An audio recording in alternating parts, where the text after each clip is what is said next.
Alrighty, as we're sitting just a couple of minutes past 12, I think we might get a start. Firstly, welcome to the event. This is the Small Scale Big Impact How to Host or Hosting an Event part of our series that we've been delivering. Before we start, I would like to acknowledge and pay my respects to the Aboriginal and Torres Strait Islanders elders, past, present and emerging, specifically to the Ngunnawal people who the local custodians of this land that I'm streaming from. The Ngunnawal people and the Ngambri people are the traditional custodians around the ACT region, and I do pay my respects to those people and their elders. I would encourage everyone who's on the stream at the moment to also have a little think about which country you're tuning in from, and if you've got, I expect most of you are probably on Ngunnawal land, being that this is an ACT event, but I invite you to just quickly pop into the chat a little acknowledgement of whichever country that you're streaming from, if you're aware of that. And thank you, Aaron, for sharing. As I mentioned, this is part of the Small Scale Big Impact series of online events that the ACT ASC branch has been delivering in partnership with Inspiring Australia, the ACT, or Inspiring the ACT. There's been a whole series of these online events that we've delivered over the last couple of months. We started originally with an introduction event on how to organize an event, a broad overview of the kinds of event management techniques and skills you might consider if you're going into organizing an event. We followed up with a couple of other sessions on promoting an event, or writing grants to try and get things like National Science Week grants. There was also another session on a couple of online tools and free tools and cheap tools to be able to assist you with project management and content management. Most recently, we had a session on evaluation, and as I've already alluded to, this one is about hosting an event or emceeing, interviewing, that kind of role. If you've missed any of those episodes already and you're interested in finding out a little bit more about them, just head over to YouTube and you'll be able to find all of those uploaded to our YouTube channel, the Australian Science Communicators ACT branch YouTube channel. You should be able to search for it and find it very easily there. As I mentioned, this is a partnership between Inspiring the ACT and the ASC, or the Australian Science Communicators ACT branch. If you are listening in and you're not a member of the Australian Science Communicators, can I highly recommend that you do look into it. There's a number of these kinds of events that are organised by all the different chapters around the country, as well as nationally, that is worthwhile getting in, as well as being our professional body for science communication and science engagement. So definitely recommend you having a look into that. That's my short list of things that I wanted to do first up, and you'll see that that's the extent of my preparation notes. The bit that I left off at the very beginning is introducing myself. I'm Tom Carruthers. I'm the Vice President of the ACT chapter of the Australian Science Communicators, and I am joined here today with Paul Richards, who is our guest, who's going to be talking to us today about that MC hosting interviewing role, basically going through everything that I'm doing poorly right now. Paul Richards is the Director of Communications at the Australian Academy of Science, the Communications and Outreach. Prior to his stint at the Academy, which is actually where we're streaming from at the moment, he had 10 years working at Sunrise, breakfast TV show on Channel 7, where he was a supervising producer. Can you imagine the number of interviews that he helped organise and make sure that things were sorted out there? So a wealth of knowledge there in terms of managing a range of different interview talent that we might be wanting to talk to. Prior to that, he also has all up, he's got about 2 decades of media experience, including radio, where he was actually a radio host, playing that role of interviewer. So there is a phenomenal amount of wisdom and knowledge that I'm going to try and pull a little bit out of today. The way we're going to do it today is to basically have a bit of a chat. We're going to find a couple of thoughts that are going on, and what we are definitely asking from you is to open up that question, that Q&A panel, and throw in any of the questions that come to your mind as you go. We're not there isn't like a planned presentation that we're going to give and then go to questions. So if you do feed those questions in as we go, then we'll be able to feed in the answers to what's going as we go. So first of all, welcome. Thank you for joining us. Great job, Tom. Really, I'm happy to give you a review of your hosting performance, but no, we can go through that discussion. But yeah, really thrilled to be here. I think this is such a fantastic initiative, and I hope that I can offer some helpful thoughts. And really, we're all on this journey of sort of figuring out how to do these things better. And certainly, my learning of this changes every day. I learn something new every day about how to do things better. But hopefully, I can offer some useful ideas today. Fantastic. So I think perhaps the first thing we can talk about is you just spoke about learning new things. I'm sensing that that's kind of alluding towards our environment of being online and doing hybrid events and how to manage multiple audiences in different places. Do you want to just comment originally? Let's use a scenario. Let's say that you're emceeing an event which is going to be hybrid. You have people in front of you. You have people online. You might have a panel of experts who we're talking about something to do with. It might be a Science Week event. What are the things that go through your mind in terms of the must-dos? What's the checklist that you've got that goes through? Yeah, so everything begins with audience, and I start with the audience and I end with the audience, and I try not to ever forget the audience, because it's all about the experience that they're having throughout. And so you want to have a really clear picture in your mind of who it is that you want to attract to your particular events. And then don't forget that in every stage of the process of preparing. And so, that as we're talking now, and as you did in your wonderful introduction, you were engaging the audience and asking them to participate. You had specific things in mind that you wanted them to do. But that also goes to, well, what do we want to get out of this discussion today? Let's not forget that, and let's make sure that these are actually useful tips for people planning their own events.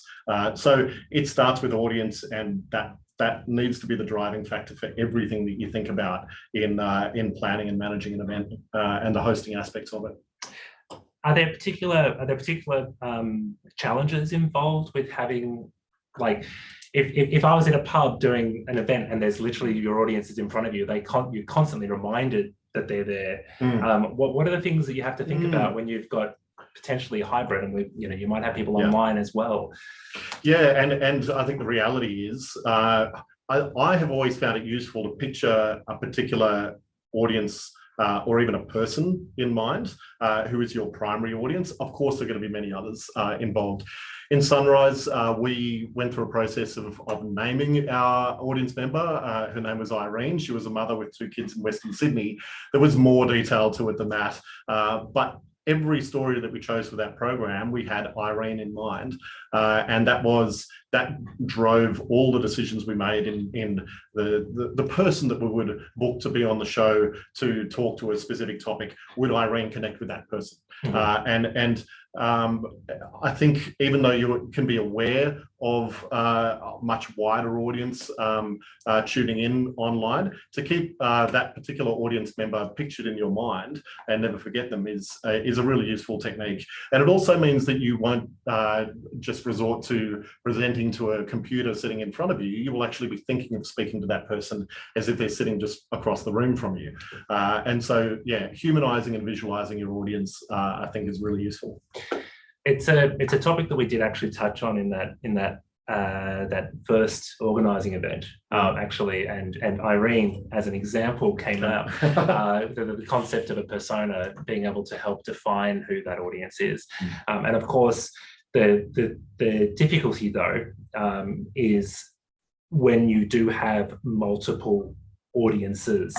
And at least for me, one of the ways to be able to handle that is to define your multiple personas and make sure that you are actually hitting each of those. So for instance, in this case, our Irene is online because they're watching it through that. There isn't another opportunity to be watching this sitting in the room as well. But if I had a person in this room, as well as someone who's watching on Zoom, as well as someone who was listening as a podcast, that might define multiple personas.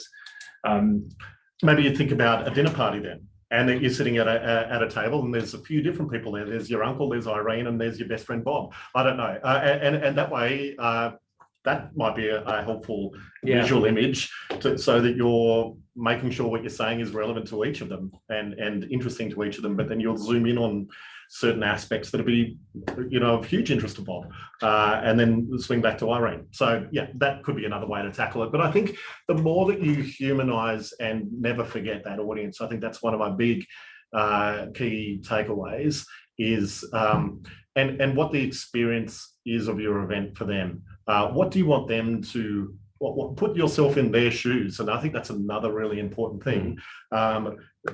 Make sure you're thinking of all the preparation and the delivery from their perspective. Are they having a good experience? Is it relevant to them? Is it clear to them what they should do as a result of coming to this event? Is there a specific action you want them to take? All those things. And the way that you asked our audience tuning in today, make sure you put in your questions. Well, that's a clear thing that people can follow and do. It's not sort of left vaguely there for them to find the chat box and maybe ask a question and hope that it's going to be useful. That's audience-minded hosting. Speaking of those questions, of course, you can go to that Q&A section and ask your questions as we're going. And we do have one already, which is asking around keeping the experience the same between in-person guests and the online guests. Online guests always seem so distant and harder to interact with. I guess, yeah, definitely. You definitely have to work harder to acknowledge and involve an audience that isn't there in the room with you. When we booked guests on Sunrise, if it was a political debate, even if there was a guest who would come into the studio and another guest who had to be remote on a link, we would actually put the guest that could come into the studio outside on a link to make it an even playing field. Now, you won't do that to your audience. They might have paid a ticket to come and be there, but that just speaks to the challenge of having an even and equal experience. So I do think you need to work harder. I think an in-person audience will respect that and also will want to connect with that audience that's tuning in remotely as well.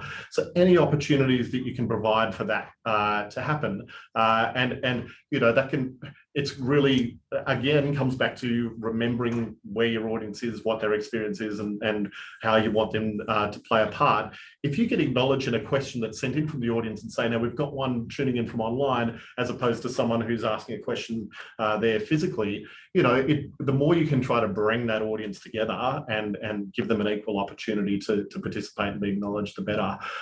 This isn't going to be easy to do because I won't have Tom Carruthers helping to deliver an event in future, but we worked on an event earlier this year where I think we came up with a really interesting dynamic way to incorporate the online audience. So we had a physical event at the Shine Dome here in Canberra where we had an audience in the theatre. We also had an audience tuning in online, but then we actually had a select group that of that remote audience that we put up on a screen to be almost a visual representation of that online audience. And it was such a beautiful melding of bringing that audience together. And I think that, we had a lot of comments after of the feeling of connection to that. The other thing that we did was, as you did today, asking people to say what country they're on. In that event, it was a global live stream. We asked people simply to say in the chat what country they're tuning in from, and then we read out some of those countries to the physical audience. So looking for opportunities to connect the audience that's participating,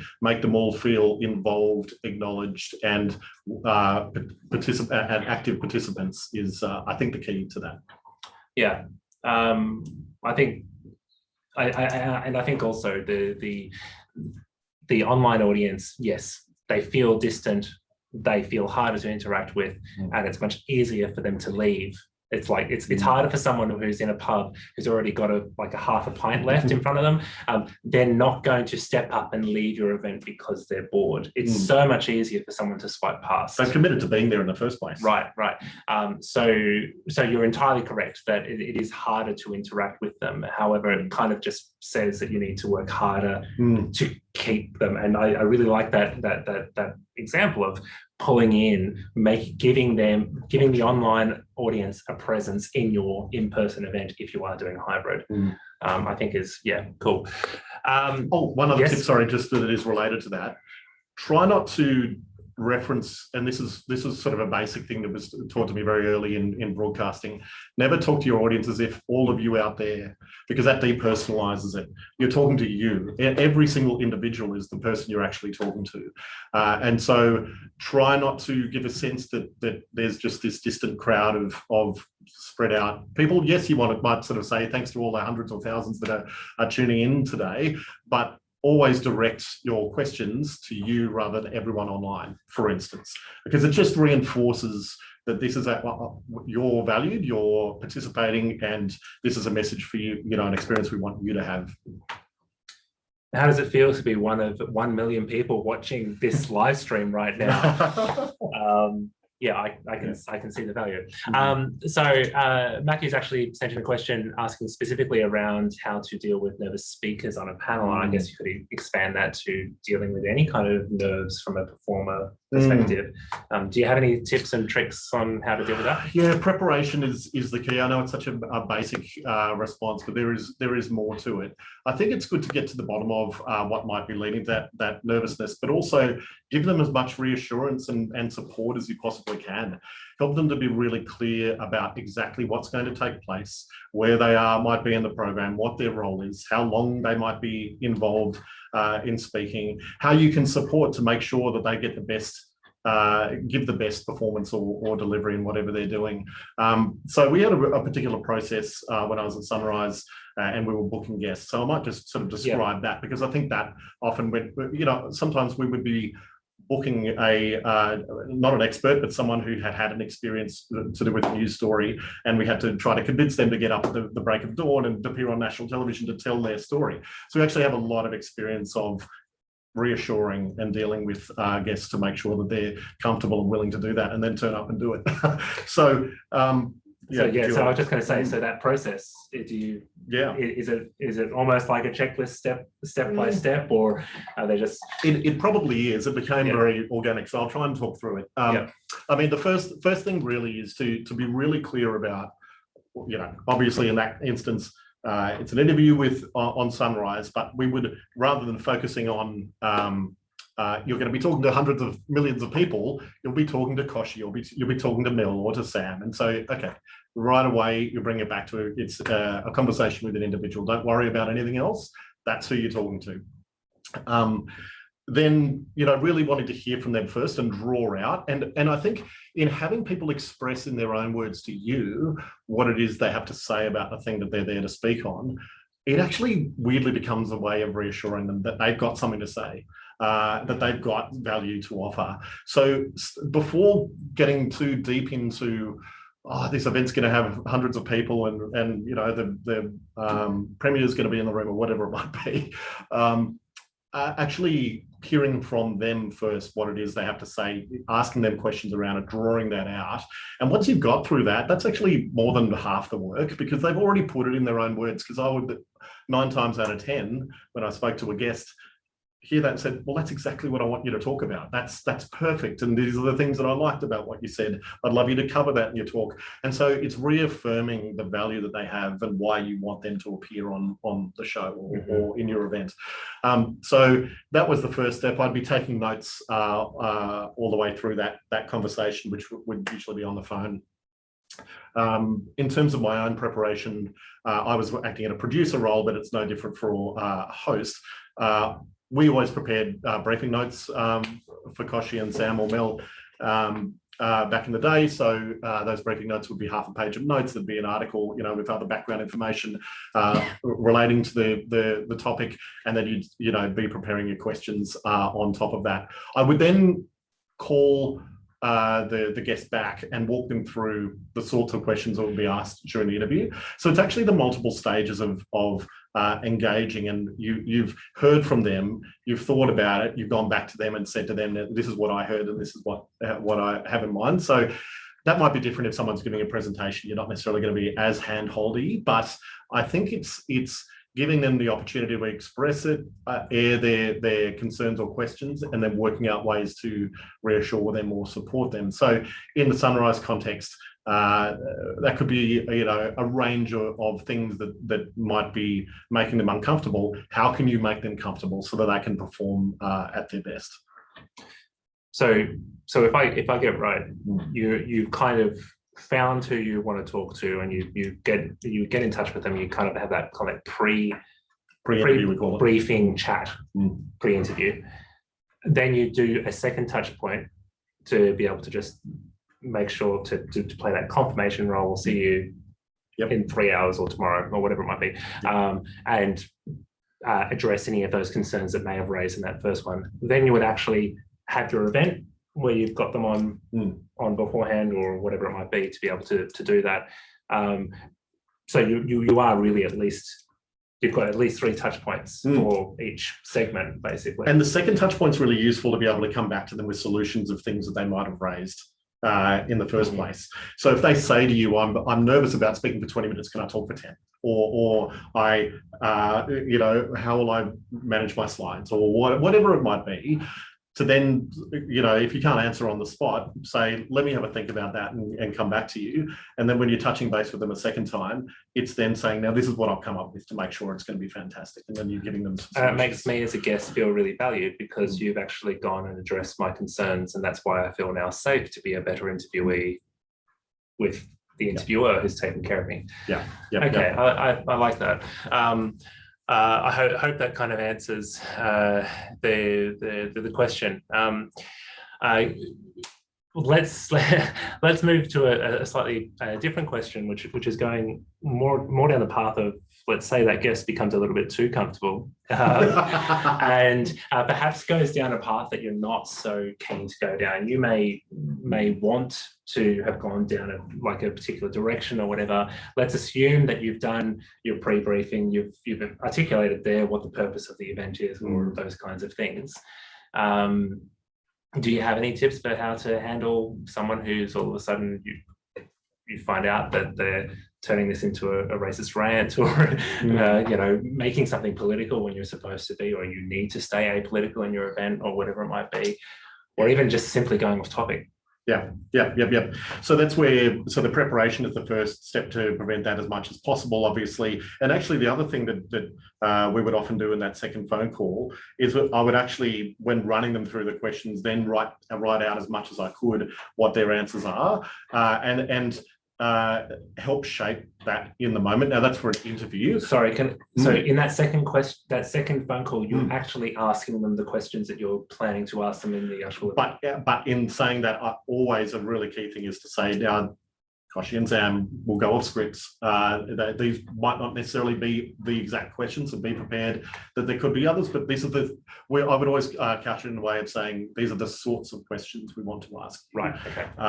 And that's a safe way to prepare them that it could be something else, but let's see what you have to say on this. Yeah, sure.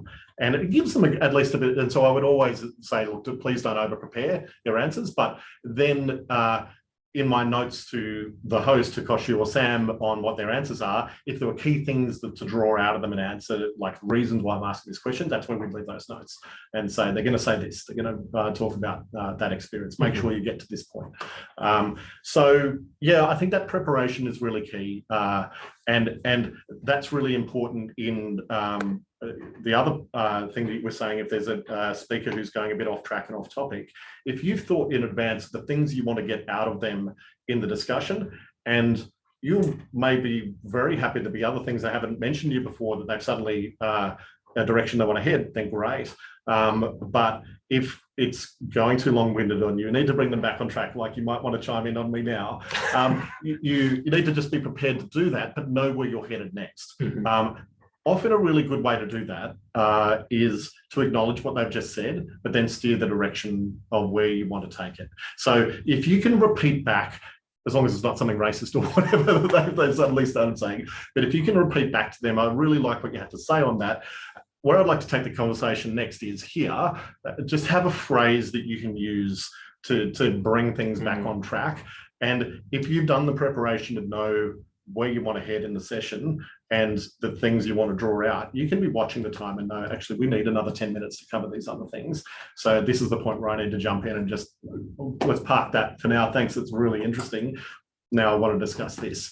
And that's your role as the host, but it's really important that you play it and don't let things just carry on.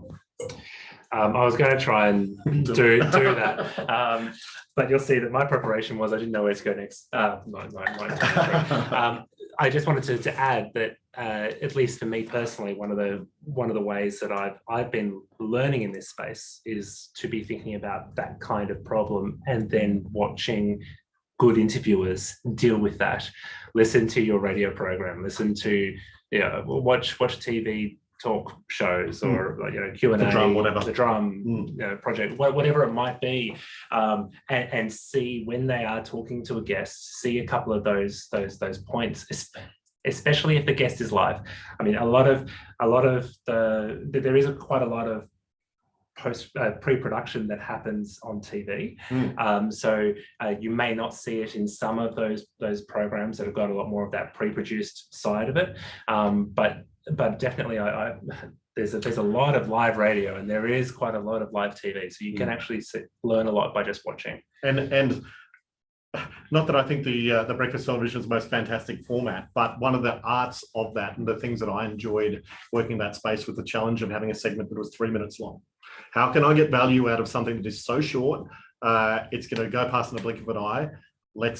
And you've really got to work on producing that heavily to make sure it takes place, as opposed to a radio interview where you'll often hear an interview that is so hit and miss because the preparation wasn't there. They didn't get to what they wanted to. Oh, sorry, we've run out of time. We're getting to the news. Well, that's because there wasn't the preparation done to make sure you told that the producer telling them in advance, well, I need you to talk on this.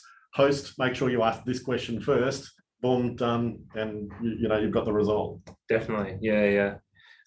That could start a whole thing about talking about how to be a good interviewee on radio, but we're talking about being an interviewer and being a host at the moment. So let's say you've got the opposite problem of your guest is perhaps, I don't know, maybe not uncomfortable, but they're not really taking the liberty to engage with a question and tell a story. Of course, once again, your preparation is going to be part of this and talking to them and giving them a sense of how long we want a response for. But you might not get that on a panel. This might be the first time you've met this person. You've really only had 5 minutes before the event to talk. Do you have any thoughts about how you might be able to pull a little bit more out of a guest who doesn't necessarily respond a whole lot? There isn't a lot you can do in a live environment once you're up on stage or wherever you might be. If and I think it's giving them the opportunities, but then knowing when to call it quits. Depends if you've got other guests on a panel who are dominating, and that's a different problem again, because you then need to look for opportunities to involve the guest who maybe isn't getting the opportunity or isn't speaking up. So it's a real dance and an art to that. But again, I think it is returning to acknowledging the value of why that person's there. And maybe you want to state that before. Now, Tom, you've got amazing, your background is as a chemist, and I want you to talk to me a little bit about, whatever the question might be to draw out of you. So it's telling them why they're valued and there in the first place, perhaps not in a patronizing way, but it is reaffirming for the audience why they're here and what we want to hear from them. And then this is another really basic interview tip, but obviously open questions that can't be answered as yes or no are the best kind. So if you can ask a question that is, what's your experience on something, rather than did you have a good experience when you did your PhD? You're not going to then just answer, yes, I did, rather than what was your experience, or you have to describe it. So open questions are really important. So there's a few different techniques in a panel scenario, but I guess how that is different for a speaking or hosting, it just comes back to that preparation and having enough touch points so they're sure of what their role is and what they have to say, and you're sure of what you're going to get out of them and that they're comfortable. Cool. talking about making sure that they're comfortable. I know it's something that I have observed working with you over the last couple of years, where we won't go into, like, everything else is crazy happening around for a live stream. It's about to happen. But if you're in the room, there is never a situation where the person who's about to talk doesn't have a glass and a jug of water beside where they're going to be talking from. It's one of the mental checklist I'm sure you have at some place of, like, the must-dos. I was just wondering whether or not you might be able to share what some of those things are on that checklist. Yeah, and shamefully, it isn't a written down sort of checklist. It is. I think it comes back to your people on camera up front presenting are the most important people outside the audience, obviously, in their experience, but they're driving the experience for the audience. So you need them to be able to perform at their best. Do they have everything they need to do that? And so it's just thinking about those practical things, and they're, it's so basic, but is easily forgotten. So I think it is so important. Last night, Tom and I managed a live event where Anna Maria, our chief executive, was the host, and the positioning was better that she was standing in front of camera, but it was a 1 hour event. So there were sections where she wasn't talking, so she had a stool there that she could sit down on. So it's just little simple things to make sure that there are as few distractions as possible, and the people who are participating, performing as part of the event can be at their best. So if I try and tie this back to that first session that Joanna and I delivered as part of the series, around thinking about the experience of all the different stakeholders or audiences, I think is the language we used back then, and what their journey was through the entire process, not forgetting that the person who's hosting is actually one of your stakeholders, even if that's you. Remembering that there needs to be probably a time for you to dash to the loo in a 6-hour block. And it is exactly that, though. Right. It is exactly that. So I will, like clockwork, go to the toilet, whether I need to or not, half an hour before an event or half an hour before I have to perform, sometimes closer. But, that just happens. I remember I used to have to really think to make sure I did, or I'd make a note to myself in the questions before an interview, do these things. So I would have a little checklist. Yeah. It sounds ridiculous, but it's when your mind's on so many other things, the thing that you forget and then you wish you hadn't. Yeah. And now you're sitting through a 2-hour live event and you can't. And you're uncomfortable not performing well. Yeah. And I think that is it. It's a case of quite often, and if I link to another idea that came up in that first session, was specifically talking about risk management, considering or thinking about what are the risks. If you don't do that preparation early, if you don't think about that, you write your little checklist of make sure you've got water, have you been to the loo, that kind of thing. It means that when you're in that high stress environment, you haven't had that process of thinking through a couple of solutions, so that even if it's a brand new problem, you've at least got a suite of possible answers that you can then apply to a new situation. That's right. Backups. So, okay, backups is a good one. Talking about hosts and questions and things like that. For instance, I'm relying on everyone online to be submitting me questions, so I don't have to make all these questions up myself. That's a good one. But if I was not getting any questions from you online, it would be a good idea for me to have some backups. 100%. What else would you be preparing for in that sense? So rule of thumb for me is always have a question per minute.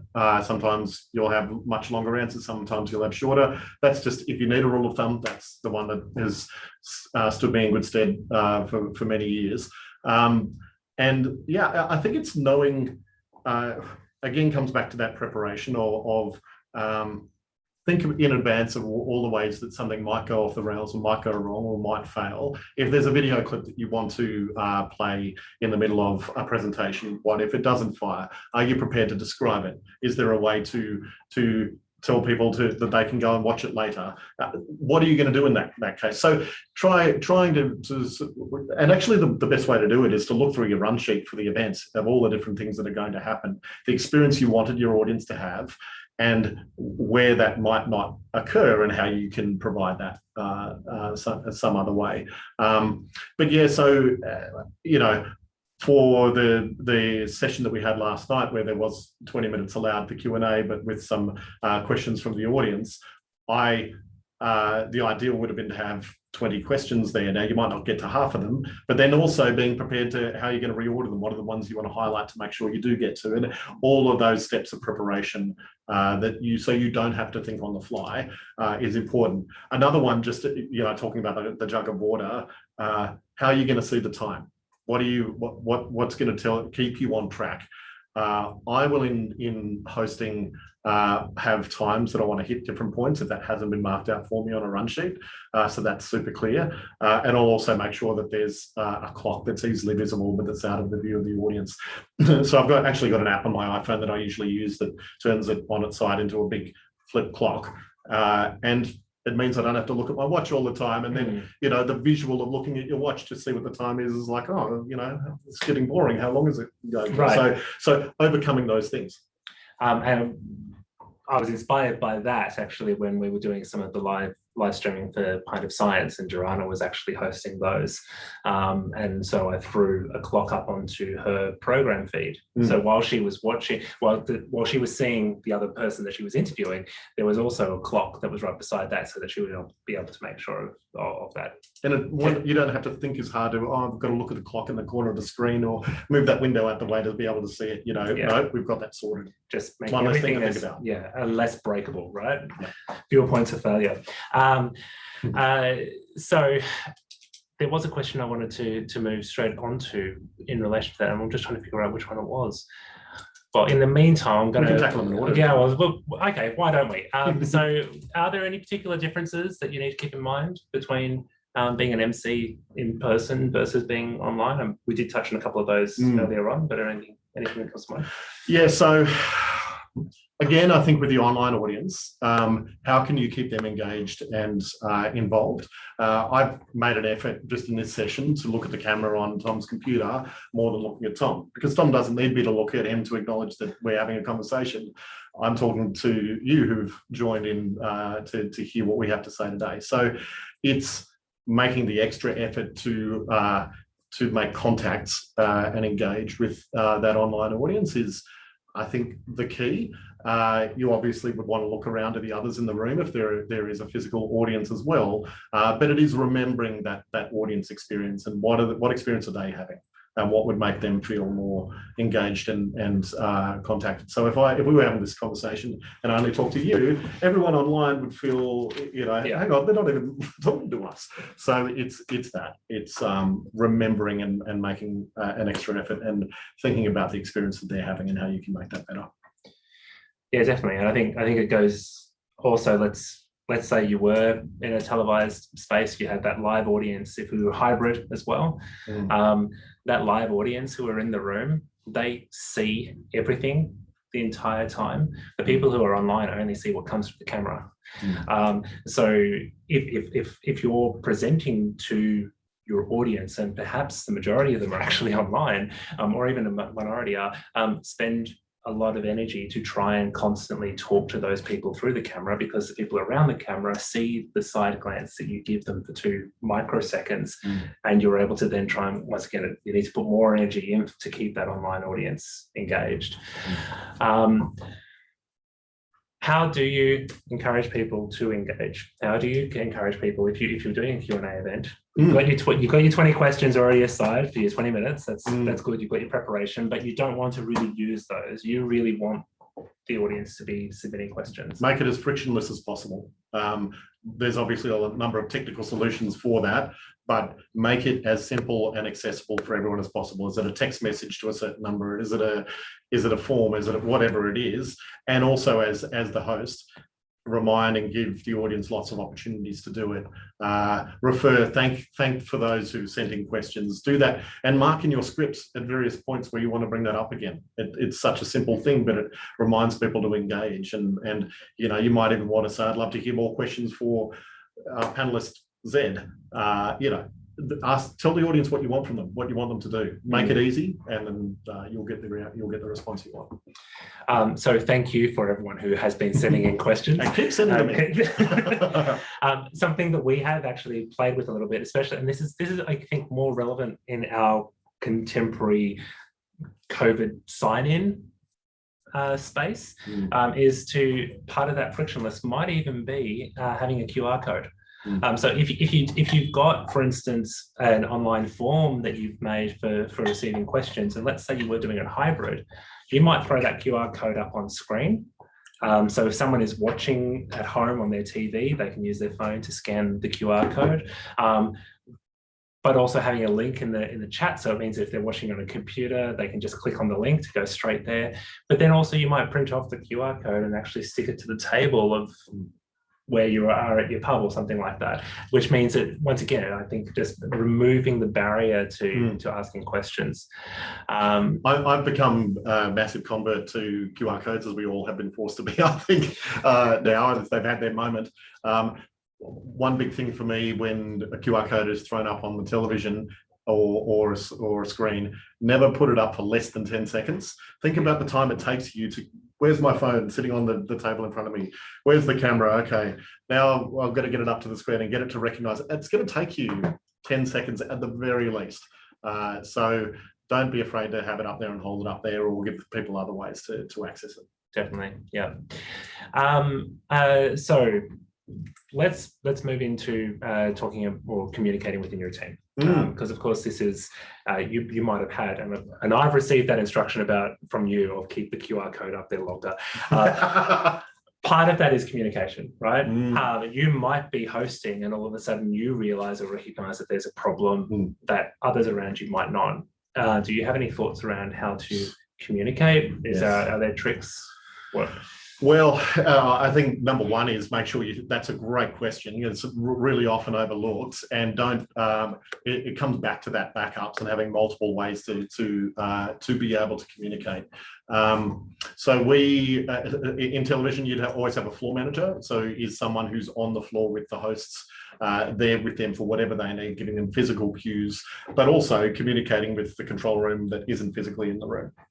So you need a way to have someone as that contact point. So if you can have someone who can be there as the person that can communicate or pass messages from the person who's hosting or presenting, super useful. Even if you have another way and you just sort of say, hey, let's use this Slack channel or WhatsApp or whatever to communicate between the host and the rest of the team, to have someone physically or dedicated to provide that support role for whoever is up front, I think is really crucial.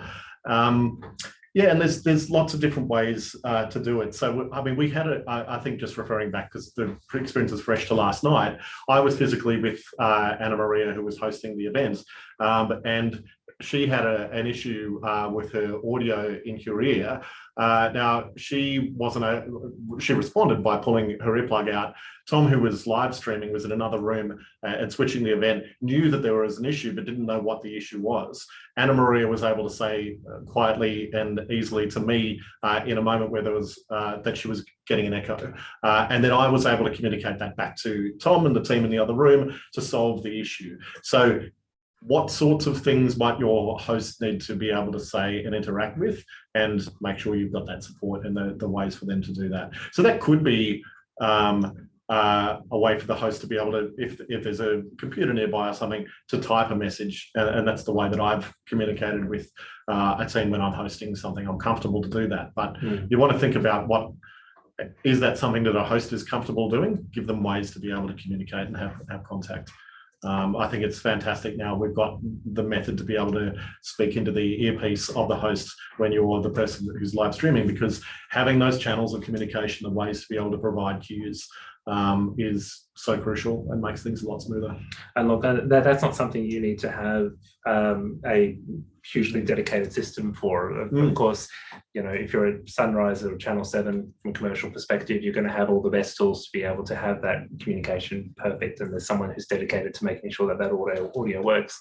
But if you're doing like an event at a pub or whatever, there's nothing wrong with actually having your phone in your pocket and you be on a FaceTime call or something like that for the duration of your event, and literally your team have one earpiece, like an Apple iPhones or something like that, just come across here and go into here, and it just means you then got someone who is able to play that communication role for the person who can't pick up their phone and have a look, because it's a little bit awkward if the host is looking at their phone constantly to get updates. I think there was another thing that I guess it depends on the style of the event. But something that I have seen other people do is explicitly just reference that communication as an MC, perhaps been waiting to go, I'm now waiting for a cue from our sound person here before we can go. What's your feelings on that? Is that like ruining the magic of the theatre a little bit? Yeah, I think we can avoid that. It's always better. If that can be pre-decided in a way of communicating that in advance and it can just happen, that's much more magic than going, Mr. Music, can I go now? And that kind of thing. So I love that simple solution of having a dedicated phone call, if that's not too distracting for you, or and you can be discreet with it with your audience. And have a way to be able to communicate, have that open line there all the time. And if someone's sitting there and they don't have to respond to you the whole event, great. That was my role last night. I didn't know that I would have to do anything whatsoever. We were pretty sorted for the event. As it turned out, there were probably 4 or 5 times where I jumped in and did something, and it was that I was there that I was able to help. Yeah, definitely. So specifically talking about producing stuff, I think we're looking at online. It's a question here about saying, should I have a producer separate to the host controlling video and PowerPoint changes? I guess that's just asking whether or not someone is managing the questions. Or if you can, yes. Yeah. If you've got the people to do it, the less that your host has to do themselves, and they can focus on the job of hosting and have it done by someone else. Whether or not they can is a separate thing, but if you can distribute those roles, always going to be better. Because your MC is going to be able to perform better and be better at picking up, or the interviewer might be able to pick up that little subtle hint in the interviewee's voice that gives a actually maybe we can take this interview in a slightly different direction. But then the other part then is, well, what's the communication going to be? How is the host going to know when the producer is going to be playing the video or changing the slide? So that's then another thing that needs to be established, but there are ways of doing that. And whether that's a physical signal from the host so it's a bit more natural, or just a particular cue that you pre-decided that the host says, I'm going to say these words and that's when I want you to play the video. That just needs to be pre-decided. Again, the other thing from a TV point of view, whenever we play a video mid-segment, you'd always know what the duration of the video is and what the last words were. And then that was the role of the lineup producer, who would be in the ear of the presenter to say, 10 seconds to go, last words are, have a nice day. And then that's what the presenter's listening for, and then that's their cue to go again. So it's making sure, if you're distributing roles, definitely the best way to go, but then you've got to have how are you going to know those cues? The other thing to keep in mind, this plays into having your backups. If your producer's sick on the day, and maybe it's, you may still want the host to know how, if they're your backup for playing the slides, do they know how to do it when they're going to do it? But that could be a good thing to have more than one person able to do that. Part of a good risk management of any kind of event that you're delivering. Yeah. So Joanna, hello. Thank you for asking a question. What's your biggest takeaway or reminder to yourself for hosting an event, emceeing and interviewing a guest? Breathe, slow down. Don't forget the audience. Remember who you're talking to.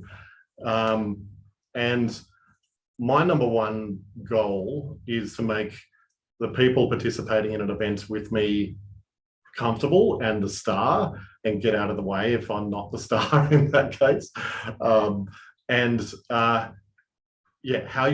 can you give the audience the best experience possible? So it's not forgetting, your role as the host is to manage that audience experience and get the best out of your participants, your speakers, your panelists. And they're the big reminder. They are literally the things that go through my mind before doing any sort of hosting, is take a deep breath, slow down. You're always going too fast. And speaking to an individual, make sure you're not just reading a script, put color in your voice, engage your own mind in the topic and why you're excited to be talking about it. And if you're excited about it, your audience will be excited about it. Are they helpful? Yeah, I think so. I was just thinking back to last night's event again, and actually a space where that speaking to that individual and keeping that in mind, it was something that actually struck me with when Andrew Holmes was responding to questions. He actually framed the question directly to the person who was asking the question. When Anna Maria actually said, okay, so Francis Sokorovich has asked this question or whatever it might be, and Andrew would then respond to Francis. Yeah, beautiful. And it was, I was struck by that in terms of going, actually, no, this is fantastic. This is exactly what you would have done in a real life environment. But it was a great way to be able to pull that individual in and then that individual and keep on. So simple, but then there's a deeper connection. It humanizes the question. Just fairly briefly in the last 8 minutes before we wrap up, quick tips around sound checking, run-throughs. What kinds of stuff would you normally do with a panel? So obviously a panel event before going live. Are there any like must-dos? Best practice is to have the actual panelists participating in the sound check. It serves two great purposes then. They're familiar with the setup. They've sat in the spot. They've heard themselves if it's coming through a speaker. That they're not going to suddenly jump, oh, that's my voice, and so it gives them the experience, but it also allows your sound people to get the right volume for the person who's actually going to be on the mic. So yeah, but best to try to avoid doing all, you want to test the equipment before they arrive and make sure it's all up and running, but then do a sound check with the people who are actually participating in the event. Don't be shy about getting them to be there and sit around for long periods of time. Last night we had Andrew join an hour before we were online. He's a very important and special person, but that I thought was essential and fantastic. And he was more than happy to do it because it meant that things went flawlessly and we had time to overcome. So don't be shy about saying, we need you there an hour before. And it's because we want to make sure everything is absolutely perfect on it at the time. So what else? I think they're the main things. Yeah, does that answer the question? Yeah, I think it did. And the other thing that just comes to mind from my perspective is that that quite often especially if you're trying to do a one-person production or a two-person production thing, you don't actually have dedicated sound person as well as or whatever. There might be some issues that only appear when that particular person is in the space, right? So, for instance, the echo that Anna Maria heard in her ear, that was something that could not have occurred if I was the only person who was testing stuff. Absolutely. Because it relied on her talking there and me sending another signal out from this other side for that problem to arise. Test as close to real world as it's going to be. Right. And so it means you're able to then identify, or you're more likely to identify any of the issues. Final question that I've got here, and then we might wrap up, is what should I be aware of when choosing a host? I know that at Pint of Science, we spent a lot of energy trying to make sure that we found the right MC for the guests and for our audience. What kinds of things do you think are important into figuring that out? Yeah, are they going to be, so it comes back to audience again. Is it going to be someone who is going to resonate with the audience? Is it someone who, and doesn't have to be the same kind of person as those in the audience, but it has to be someone that they will listen to and respect and follow along. So I think that's the number one thing. How much experience do they have in hosting? Doesn't matter if they haven't done the sort of thing you're asking them to do before, but you want to be relatively confident that they can do what you're going to ask them to do. I think, and that comes back to then, are they going to know how to manage the panel discussion that you've got in the program? Are your instructions to them clear? Do they have give them as clear a picture as possible what you want to get out of that particular session or segment in the program so that they can deliver that for you? I think, obviously really important to think of and plan for gender balance and those sorts of things. I think, and yeah, can they, are they actually interesting to listen to? Why are you considering them to be the host? They might have been good at that lecture that you might have attended or something like that, but are they the right fit for this, for what you're asking them to do? Maybe it's someone else who's may have less experience in the topic matter, but is a better host and can deliver a better experience for the audience. Cool. Yeah, no, I don't think there's anything else that comes to mind. I mean, I get the tiny quick follow-up question then is like, you might have a situation where you've got someone who you want to be part of the event, but not necessarily a panelist, but they may not actually tick all of those boxes as being an ideal MC or interviewer. If I think to that, I think that we've perhaps addressed that by getting them to take a particular section, so maybe the opening or the background of the event or something like that. So, I mean, that's the beauty of of running events. There's so many opportunities to involve and engage. It might be something as simple as tapping them on the shoulder and saying, "I'd really love for you to ask a question in this section," and then they're involved and that they've been prepped to. So you hear from them, but you're not relying on them to be the start and the whole talk or whatever it is.